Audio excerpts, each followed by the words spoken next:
Welcome everyone, I am the Geeky Gamer Science Teacher, here to help you with 9.3 Paleozoic Era and 9.4 Mesozoic Era. But alright, let's get into it. Seriously, if you want to understand the whole story of life on Earth, you gotta know about the first two epic levels it went through once things got interesting. I mean, we're talking about a world that starts with these little sea bugs, and somehow, after millions of years of total drama, it ends up with the biggest, baddest boss monster of all time. So how did that even happen? Okay, so our story kicks off in level 1, the Paleozoic Era. You can totally think of this as the build phase of the game. Before this, life was, well, it was kind of boring. Just simple, single-celled stuff, right? But then, bam! In the Paleozoic, the game developers just went nuts and dropped this massive content patch that changed literally everything. And just to give you a sense of scale, check out this timeline. For most of Earth's history, this huge chunk called the Precambrian was basically the tutorial level. Super basic characters. Our story, the real story, fires up right here, 541 million years ago. That's the start of the Paleozoic. Then comes the Mesozoic. And even though these two eras are just a tiny slice of Earth's history, man, this is where all the action really gets going. So, the Paleozoic doesn't just start. It starts with a bang. An event so huge we call it the Cambrian explosion. I mean, it's like the ultimate unboxing video for life. The developers just suddenly dropped dozens of new character classes all at once. For the very first time, we're seeing creatures with hard shells, with legs, with complex bodies just spawning everywhere in the fossil record. Life was finally ready to get serious. Okay, so what's so cool about this era is how life just built on itself. It was kind of like a massive construction project, you know? Each new period added something amazing, unlocking brand new abilities and achievements for life here on Earth. Let's do a quick walkthrough of the build, shall we? In the Cambrian, the builders are just messing with the blueprints, trying to figure things out. Then, in the Ordovician, they start putting up complex stuff like the first coral reefs. The Devonian? Whoa, that was a huge update. Fish got a major gear upgrade, Jaws, which completely changed the whole predator-prey game. And right after that, life unlocked the super coveted walk-on land achievement. By the Carboniferous, you've got these towering skyscraper-like swamp forests all over the land. But as you're about to see, the end of this project was, well, it was a massive demolition. So you might be thinking, okay, but how do we know any of this really happened? And that's a fair question. It sounds like some wild fantasy story, right? But the answer is literally written in stone. See, geologists have this awesome level map, and it's the rock record itself. Each period left behind these unique index fossils. Think of them like loot drops that are specific to each level. It's basically a walkthrough. You find some trilobites, boom, you know you're in Cambrian level rocks. You spot these weird kind of saw blade looking fossils called graptolites, bam, you just hit the Ordovician. And what about those super thick seams of coal? That's your dead giveaway for the Carboniferous, the leftover bits of those giant swamp forests. Every single layer tells part of the story. So after all this incredible building and innovation, the Paleozoic era comes to this absolutely brutal end. It has to face its ultimate boss battle, a great filter event that we call the Permian extinction. And listen, this was not a minor setback. This was basically a total server wipe. Something like 90% of all marine species just gone, obliterated. Life on Earth came terrifyingly close to hitting that game over screen. This event completely leveled the whole construction site, and that cleared the way for a whole new project to start. So after that massive crash, the world basically rebooted, and that brings us to level 2, the Mesozoic Era. With most of the old players gone, a brand new group of characters rose up to take over the now empty world. And yeah, this is the one you've heard of, the Age of Reptiles. And this cheat sheet here breaks down the 3 acts of the Mesozoic perfectly. First up is the Triassic. It was the recovery period, you know? Hot, dry, and we start seeing the first small dinosaurs pop up. Then comes the Jurassic. This is when things got epic. The world got all lush and humid, and this is when those giant long-necked sauropods were roaming around. And finally, the Cretaceous.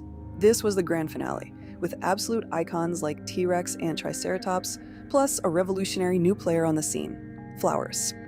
But you know, one of the biggest changes in the Mesozoic wasn't just the animals, it was the game world itself. The entire map got a massive, and I mean massive, update. Okay, so at the very start of the Mesozoic, all the continents were just smashed together, one giant supercontinent called Pangaea. A good way to think about it is like one massive neighborhood where all the animal populations were connected. Everyone could just mingle. But then, the server kicked off this world-changing event. Pangaea started to crack. It began to rift apart. And all of those land bridges, the roads connecting the neighborhoods, they were gone, destroyed. Huge oceans flooded into the gaps, separating the continents for the first time in forever. And this is the key point right here. By the time we get to the Cretaceous, animal populations are trapped. They're stuck on their own isolated continents, in their own little neighborhoods. A dinosaur in what would become South America could no longer just walk over and meet one from North America. And this isolation, it forced them to evolve differently, independently. And that's what led to the incredible diversity of dinosaurs we see all over the globe. Man, the Mesozoic was just such an incredible story of recovery and growth and all this new life. But you know what they say? All good stories and all good levels have to come to an end. And the end of this one? Oh, it was the ultimate plot twist. Yeah, if the Mesozoic was Earth's blockbuster movie, it had the most shocking ending you could possibly imagine. I mean, after 186 million years of reptiles just dominating everything, the credits rolled, suddenly, violently, and the cast was changed forever. So this is it, the ultimate question, isn't it? What in the world could be powerful enough to take down giants like Tyrannosaurus Rex, to wipe out an entire dynasty of animals that ruled the planet? Well, the answer came from the sky, a 6-mile-wide asteroid. And it was traveling faster than a speeding bullet when it just slammed into the Earth. The impact and everything that came after. We're talking global wildfires, massive tsunamis, and this dark, cold impact winter. It was just too much. For the dinosaurs, well, the non-bird dinosaurs, it was simply game over. So we've seen life on Earth face at least 2 of these great filters, these absolutely catastrophic extinctions that nearly wiped the slate clean. And yet, every single time, it bounces back. It comes back even more diverse and more resilient than before. It really makes you wonder, doesn't it? What do you think the next great filter is going to be? Today, we're looking at Earth's history as a long-form survival playthrough, focusing on the high-stakes campaigns of the Paleozoic and Mesozoic eras. Billions of years ago, Earth's tutorial level was a dark, quiet ocean filled with aimless, single-celled organisms drifting through the void. This graphic shows the geologic timeline. 541 million years ago, the planet received a global update. The long Precambrian block ends sharply here, launching the Paleozoic Era. This era brought a surge of complex biological code. Hard-shelled organisms, advanced eyes, and the first true predators suddenly appeared in the fossil record. But the map was unstable. Earth's tectonic plates and climates shifted constantly, forcing every species to adapt or face an immediate game over and permanent fossilization. The Cambrian explosion was the boot-up sequence for a 500 million year struggle, where a changing planet dictated which species survived and which were deleted. During the Middle Paleozoic, life moved to colonize the land. Species developed the traits needed for terrestrial survival, specifically the emergence of bugs, early plants, and 4-legged tetrapods. A tetrapod is a 4-limbed vertebrate animal, a group that includes modern amphibians, reptiles, and mammals. The Devonian period is known as the Age of Fishes. Predators in the ocean developed specialized jaws and heavy armor to dominate the marine food web. By the Carboniferous period, the environment shifted.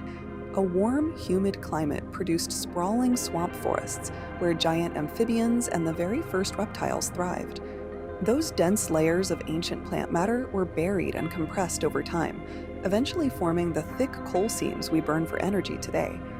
Adaptations like hinged jaws, lungs, and weight-bearing legs were not random. They were necessary biological responses to the challenges of these expanding terrestrial biomes. This diagram shows a major paleogeographic shift. In the late Paleozoic, Earth's scattered landmasses collided to form a single supercontinent called Pangaea. Pangaea was a colossal landmass that merged nearly all of Earth's continental crust into one piece. This arrangement blocked moisture from reaching the center. The interior became a sprawling desert, while the southern region, Gondwana, was buried under white glacial ice sheets. 252 million years ago, a global crisis left the planet as a barren, cracked desert wasteland, completely stripped of its biodiversity. Mass extinctions act as a total reset. When geographic conditions change too quickly, Even the most established ecosystems can be entirely removed from the board. The Mesozoic Era, or the Age of Reptiles, represents a planetary respawn. It began in the Triassic with hot, dry conditions, where early dinosaurs and the first tiny mammals emerged. This map shows the central tectonic event of the Mesozoic. Over the Jurassic and Cretaceous periods, Pangaea split into northern Laurasia and southern Gondwana. Ocean water rushed into the rifts, creating shallow epicontinental seas, large bodies of saltwater covering parts of a continent. This led to allopatric speciation, where physical barriers like oceans isolate populations. Trapped on separate continents, animals developed unique traits to survive local conditions. By the Jurassic, the world had become a lush greenhouse. Towering sauropods grazed through humid forests, while marine reptiles patrolled the expanding coastlines. The physical breakup of the supercontinent was the engine behind the surge in biological variety that defined the dinosaur age. This skull reveals the intricate frill and horns typical of the Cretaceous period. During this time, sea levels reached their peak, and flowering plants, called angiosperms, plants that produce seeds within a fruit, diversified across the planet. The Mesozoic ended 66 million years ago when a 6-mile-wide asteroid impact triggered the KPG mass extinction. The resulting fallout was catastrophic, permanently removing all non-avian dinosaurs, flying pterosaurs, and large marine reptiles from the global food chain. This image of a paleontologist at work shows how we read the record within sedimentary rock. Sedimentary rock is formed when layers of sand, mud, and organic material are compressed over millions of years, preserving the abrupt disappearance of these species. Extinctions are devastating, but they clear the board. Without that final Mesozoic wipe, mammals, and humans, would never have had the ecological space to evolve and take over the game. That's our look at the Paleozoic and Mesozoic playthroughs. Thank you so much for watching. If you found this explainer helpful, informative, or entertaining, please give it a like. And everyone who subscribes gets a gold star rating from me. Every subscriber helps to make more science content. Also, feel free to comment any questions you might have or requests for future topics. And remember, scholars, until next time, curious minds and kind hearts. See you soon.